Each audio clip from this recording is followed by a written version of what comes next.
At kung bago ka naman sa aking channel, pakipindot mo na ang subscribe button at i-click mo na din ang notification bell para lagi kang updated sa mga i-upload ko pang ang buhay ng sikat na Muhammad Ali.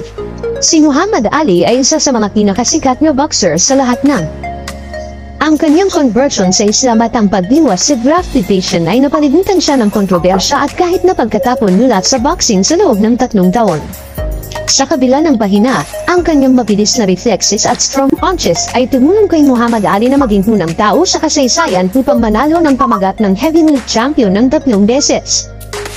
Sa seremonya ng paggigilaw sa palarong Olimpiko noong 1996, ipinakita ni Muhammad Ali sa mundo ang kanyang lakas at determinasyon sa pagharap sa mga nagpapahina ng epekto ng Parkinson's syndrome. Isang nakawalang bisikleta ipinadala si Muhammad Ali na maging isang boksingero. Noong si Muhammad Ali ay 12 taong gulang, siya at ang isang kaibigan ay nagpunta sa Columbia Auditorium upang makibahagi sa mga libreng hotdog at popcorn na magagamit para sa mga bisita ng Louisville Home Show. Nang ang mga lalaki ay tapos na kumain, bumalik sila upang makuha ang kanilang mga bisikleta upang matuklasan na. Naglalit si Muhammad Ali sa basement ng auditorium ng Columbia upang humulat ang krimen sa pulisya na si Joe Martin, na isang boxing coach din sa Columbia Gym. Nang sabihin ni Muhammad Ali na gusto niyang matalo ang taong nagnanakaw sa kanyang bisikleta, sinabi sa kanya ni Martin na malamang na matuto siyang makipag-away muna. Pagkalipas ng ilang araw, si Muhammad Ali ay nagsimula ng boxing training sa gym ni Martin. Mula pa sa simula, seryoso si Muhammad Ali. Siya ay nagsanay ng 6 na araw sa isang linggo. Sa mga araw ng pag-aaral, nagising siya ng maaga sa umaga upang makapagpatakbo siya at pagkatapos ay mag-ehersisyo sa gym sa gabi. Nang sarado ang gym ni Martin sa alas 8 ng hapon, si Ali ay pupunta sa tren sa isa pang gym ng boxing. Sa paglipas ng panahon, si Muhammad Ali ay lumikha din ng kanyang sariling regimen sa pagkain na kasama ang gatas at raw na itlog para sa almusal. Nag-aalala tungkol sa kung ano ang inilagay niya sa kanyang katawan, si Ali ay nanatiling malayo sa junk food, alcohol, at sigarilyo upang siya ang maging pinakamahusay na boksingero sa mundo. Ang palarong Olimpiko noong 1960. Kahit nasa kanyang maagang pagsasanay, si Muhammad Ali ay nakabox na walang ibang tao. Siya ay mabilis. Napakabilis na hindi niya pinintahan ng mga pato tulad ng karamihan sa iba pang mga boxer. Sa halip, siya lamang ang nakahilip sa kanila. Hindi niya ilagay ang kanyang mga kamay upang maprotektahan ang kanyang mukha. Itinatago niya sila sa pamamagitan ng kanyang mga balakang. Noong 1960, ang mga palarong Olimpiko ay ginanap sa Roma. Si Muhammad Ali, 18 taong gulang na, ay nanalo ng mga pambansang paligsahan tulad ng Golden Gloves at sabihin ay siya ay handa na makipagkumpetensya sa Olympics. Noong 5 ng Setyembre taong 1960, si Muhammad Ali, kilala rin bilang Cassius Clay, ay nakipaglaban kay Sabino Pietraszkowski mula sa Poland sa Light Heavyweight Championship bout. Sa isang unanimous na desisyon, idineklara ng mga hukom na si Ali ang nagwagi, na nangangahulugan si Ali ay nanalo sa Olympic gold medal. Pagkakaloob ng medalya ng gintong Olimpiko, nakamit ni Muhammad Ali ang pinakamataas na posisyon sa amateur boxing. Panahon na para sa kanya upang maging profesional. Pangalong pamagat ng matimbang. Bilang Muhammad Ali nagsimula labanan sa mga profesional na boxing bouts, natanto niya na mayroong mga bagay na maaari niyang gawin upang lumikha ng pansin para sa kanyang sarili. Halimbawa, bago makipag-away, si Ali ay magsasabi ng mga bagay na dapat mag-alala sa kanyang mga kalaban. Madalas din niyang ipahayag, "Ako ang pinakadakila sa lahat ng oras." Kadalasan bago lumalaban, si Ali ay magsusulat ng mga tula na tinatawag na ang ikot ng kanyang kalaban ay mahulog o magyayabang ng kanyang sariling kakayahan. Ang pinakatanyag na linya ni Muhammad Ali ay nang sabihin niya na siya ay titunda sa lumutang tulad ng isang butterfly, sumakit ang damdamin tulad ng isang pukyutang. Ang kanyang mga theatrics ay nagtrabaho. Maraming mga tao ang nagbabayad upang makita ang mga pakikibaka ni Muhammad Ali upang makita ang ganitong mabangis na mullet. Noong 1964, kahit na ang heavyweight champion, si Charles "Sonny" Liston ay nakuha sa height at sumang-ayon na labanan si Muhammad Ali. Noong 25 ng Pebrero taong 1964, si Muhammad Ali ay nakipaglaban sa Liston para sa heavyweight title sa Miami, Florida. Sinubukan ni Liston ang isang mabilis na knockout, ngunit si Ali ay masyadong mabilis upang mahuli. Sa ikapito na round, ang Liston ay masyadong naubos, nasaktan ang kanyang balikat, at nag-aalala tungkol sa isang hiwak sa ilalim ng kanyang mata. Tumanggi si Liston na ipagpatuloy ang paglaban. Si Muhammad Ali ay naging matimbang boxing champion ng mundo. Widni, ang nation ng Islam at pagbabago ng pangalan. Ang araw pagkatapos ng kampyonato laban sa Liston, si Muhammad Ali ay nagpahayag ng publiko sa kanyang conversion sa Islam. Ang publiko ay hindi masaya. Si Ali ay sumali sa Nation of Islam, isang grupo na pinamumunuan ni Elijah Muhammad na nagtataguyod para sa isang tiwalay na iking na bansa. Yamang natatwa ng maraming tao ang nation ng mga paniniwala ng Islam na maging racist. Sila ay nagalit at nabigo na si Ali ay sumama sa kanila. Hanggang sa puntong ito, si Muhammad Ali ay kilala pa rin bilang Cassius Clay. Nang sumali siya sa Nation of Islam noong 1964, ninago niya ang kanyang pangalan na malitin. Siya ay pinamalanan pagkatapos ng isang puting abolitionista na nagpalaya sa kanyang mga alitin at kinuha ang bagong pangalan ni Muhammad Ali. Pinagbawalan mula sa boxing para sa draft division. Sa loob ng 3 taon pagkatapos ng labanan ni Liston, nanalo si Ali sa bawat labanan. Siya ay naging isa sa mga pinakasikat na atleta noong dekada 1960. Siya ay naging isang simbolo ng Black Pride. Pagkatapos ng 1967, si Muhammad Ali ay nakatanggap ng draft na paunawa. Ang Estados Unidos ay tumatawag ng mga kabataang lalaki upang labanan sa digmaang Vietnam. Dahil si Muhammad Ali ay isang bantog na boksingero, maaari siyang humiling ng espesyal na paggamot at kinisikaso lamang ang mga tropa.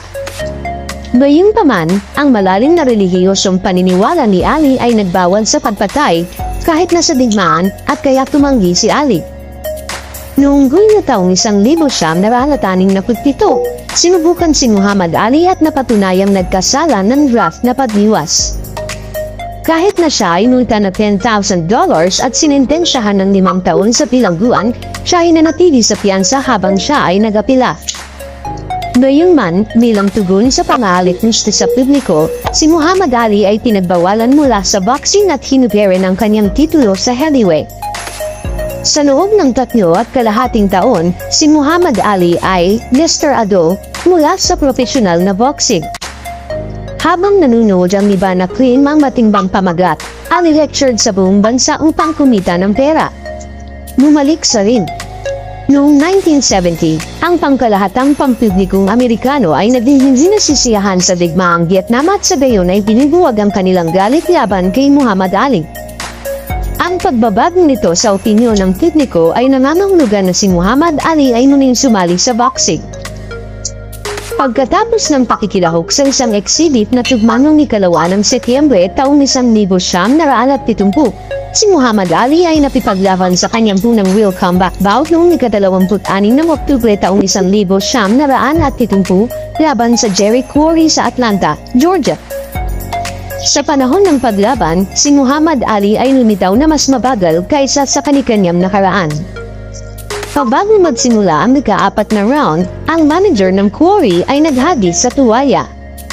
Si Ali ay bumalik at nais niyang i-reclaim ang kanyang heavyweight title. Ang paglaban ng siglo, Muhammad Ali kumpara sa Joe Frazier 1971. Noong 8 ng Marso taong 1971, nakakuha si Muhammad Ali ng pagkakataong manalo sa pamagat ng heavyweight. Si Ali ay umpawlabanan si Joe Frazier sa Madison Square Garden. Ang paglaban na ito, na sinisingil bilang Fight of the Century, ay tiningnan sa 35 bansa sa buong mundo at 10 ng labanan na ginamit ni Ali sa kanyang lubid na pamamaraan. Ang lubid na pamamaraan ni Ali ay kapag si Ali ay naniniya sa mga lubid at pinotektahan ang kanyang sarili habang pinababayaan siya ng kanyang kalaban na paulit-ulit. Ang intensyon ay mabilis na gulumang kanyang kalaban. Kahit na mahusay si Muhammad Ali sa ilang mga rounds, sa maraming pang iba siya ay nabagsak ng Frazier. Ang away ay napunta sa buong 15 rounds na may parehong mga fighters pa rin nakatayo sa dulo. Ang away ay lubos na iginawad sa Frazier. Si Ali ay nawala ang kanyang bunang profesional na labanan at opisyal na nawala ang matimbang na pamagat. Ilang sandali matapos na nawala si Muhammad Ali sa paglaban na ito sa Frazier, nanalo si Ali ng iba't ibang uri ng paglaban. Ang mga apela ni Ali laban sa kanyang draft na paglingwa sa paghatol ay nawala hanggang sa Korte Suprema ng Estados Unidos, na lubos na nagbabalik sa desisyon na mas mababang hukuman noong ika-28 ng Hunyo taong 1971. Si Ali ay pinawalang sala. Ang dadindong sa kagubatan, Muhammad Ali kumpara sa George Foreman. Noong ika-30 ng Oktubre taong 1974, nagkaroon ng pagkakataon si Muhammad Ali sa pamagat ng championship. Sa oras na nawala si Ali sa Frazier noong 1971, natalo ni Frazier ang kanyang titulo sa championship kay George Foreman. Habang si Ali ay nanalo ng isang rematch laban kay Frazier noong 1974, si Ali ay mas mabagal at mas matanda pa kaysa sa kanikanyang nakaraan at hindi inaasahang magkaroon ng pagkakataon laban sa Foreman. Maraming itinuturing na kap-atas na maging walang kapan. Ang labanan ay gaganapin sa Kinshasa, at sa gayon ay sinisingil bilang Rumble in the Jungle. Sa sandaling muli, ginamit ni Ali ang kanyang estratehiya sa lubog na 1 oras na ito na may higit na tagumpay. Si Ali ay nakapagpagaling sa kap-atas ng sa gayon ay sa pamamagitan ng ika-8 yugto, pinatay ni Muhammad Ali ang Foreman. Para sa ikalawang pagkakataon, si Muhammad Ali ay naging ang matimbang na kampiyon ng mundo. Thrilla sa Maynila, Muhammad Ali kumpara sa Joe Frazier. Hindi talaga gusto ni Joe Frazier si Muhammad Ali. Bilang bahagi ng mga kalokohan bago ang kanilang mga labanan, tinawag ni Ali na si Frazier ang Uncle Tom at isang gorilla bukod sa iba pang masamang pangalan. Ang mga komento ni Ali ay lubhang nagagalit Frazier. Ang kanilang ikatlong laban sa isa't isa ay ginanap noong ika-1 ng Oktubre taong 1975 at tinatawag na Thrilla in Manila dahil ito ay ginanap sa Manila, Philippines. Ang labanan ay brutal. Parehong nahirapan si Ali at Frazier. Ang parehong ay determinadong manalo. Sa oras na ang kampanilya para sa ika-15 na round ay rung, ang mga mata ni Frazier ay namamaga ng halos tumigil. Ang kanyang tagapamahala ay hindi magpapahintulot sa kanya na magpatulot. Nanalo si Ali sa paglaban, ngunit siya rin ay nasaktan din. Ang parehong Muhammad Ali at Joe Frazier ay nakipaglaban ng napakahirap at napakahusay na itinuturing ng marami na ang labanan na ito ang pinakadakilang labanan sa boxing sa kasaysayan. Panalo sa pamagat ng championship sa ika-3 oras. Matapos ang paglaban sa Frazier noong 1975, inihayag ni Muhammad Ali ang kanyang pagre-retiro. Gayunpaman, hindi ito tumagal habang ang mga ito ay masyadong madali upang kunin ang $1 milyong dito o doon sa pamamagitan ng pakikipaglaban ng isa pang labanan. Si Ali ay hindi seryoso ang mga labanan at naging malupit sa kanyang pagsasanay. Noong ika-15 ng Pebrero taong 1978, si Muhammad Ali ay lubos na nagulat sa kanya ng baguhang boksingero na si Leon Spinks. Ang labanan ay nawala ang lahat ng 15 rounds, ngunit pinamumunahan ng Spinks ang tugma. Ang mga hukom ay ginawad ang labanan at ang titulo ng championship sa Spinks. Nagagalit si Ali at nagnanais ng rematch. Nagpapasalamat ang mga Spinks. Habang masigasig na nagtrabaho si Ali upang sanayin para sa kanilang rematch, hindi Spinks. Ang labanan ay umalis ngunit sa buong 15 na round, ngunit sa pagkakataong ito, si Ali ang halata na nanalo. Hindi lamang ginawa ni Ali ang pamagat ng heavyweight champion, siya ang naging unang tao sa kasaysayan di pang manalo nito ng 3 beses. Pagre-retiro at Parkinson's syndrome. Matapos lumaban ng Spinks, nagretiro si Ali noong ika-26 ng Hunyo taong 1979. Nakipaglaban si Larry Holmes noong 1980 at si Trevor Berbick noong 1981 ngunit nawala ang parehong laban. Nakakahiya ang mga labanan. Maliwanag na dapat itigil ni Ali ang boxing. Si Muhammad Ali ay ang pinakamalaking boksingero sa mundo ng 3 beses. Sa kanyang profesional na karera, si Ali ay nanalo ng 56 bouts at nawala lamang ng 5. Sa 56 na panalo, 37 sa kanila ay sa pamamagitan ng knockout. Sa kasamaang palad, ang lahat ng mga laban na ito ay kinuha sa isang bahagi ng katawan ni Muhammad Ali. Matapos ang pagdurusa ng mas mabigat na pananalita, pag-alog ng kamay, at sobrang pagod, si Muhammad Ali ay na-ospital noong Setyembre taong 1984 upang matukoy ang dahilan. Sinuri ng kanyang mga doktor si Ali na may Parkinson syndrome, isang degenerative na kondisyon na nagre-resulta sa nabawasan na kontrol sa pagsasalita at mga kasanayan sa motor. Matapos lumabas ng higit pa sa isang dekada, hiniling ni Muhammad Ali na sindihan ng Olympic na apoy sa panahon ng pagbubukas ng seremonya ng 1996 Olympics sa Atlanta, Georgia. Si Ali ay dahan-daang lumipat at ang kanyang mga kamay ay nanginginig. Ngunit ang kanyang pagganap ay nagdala ng mga luha sa marami na nagbabantay sa paggigilaw ng Olimpiko. Simula noon, hindi bumagalaw si Ali upang matulungan ang mga charity sa buong mundo. Nunguhulin siya ng maraming oras sa paghilma ng mga